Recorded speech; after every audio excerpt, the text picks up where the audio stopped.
नमस्कार जय जगन्नाथ। आपन जदि न्यू गार्डनर होइथिबे आपन को अति सहज रे गोटे फूल देखैबी गछ जेटा कि आपनकर बेसी किछि केयर नबा को पड़ेनी किंतु आपन लगै कि 7-8 दिन भितरे फूल पाई जिवे। ए फूलर ना होचु पर्सलिन जेमति का कि हळदिया कलर आ एठी देखंतु रानी कलर छोट बड़ जगह रे करि परिबे जेमति कि मु देखंतु छोट पॉट रे रखिछि बड़ जगह रे रखिछि। पर्सलिन को ग्रो करिया कहले आपन को भलो सॉइल मिक्सचर करिया को पड़िबो माटी आ बाली मिसेबे ता सहित वर्मी कंपोस्ट आ एठी फंगिसाइड एतिकी सब मिसै देबे।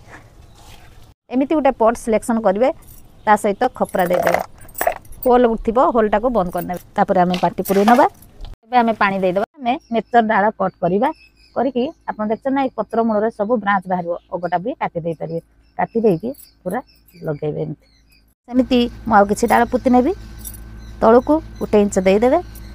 एतिकी सब कर साला परे आपन फुल सनलाइट रे बसेबे दिन परे आपन देखिबे एई भलिया कढ आसी जिवो। जदि रोग पोक लागु थाए आपन जदि प्रथम रो नीम ऑयल स्प्रे करथिबे ताहले लागिवनी नहले आपन 1 लिटर पानी लो 1 ml करके आपन दे देबे दे देकी आपन स्प्रे करिवे दिन को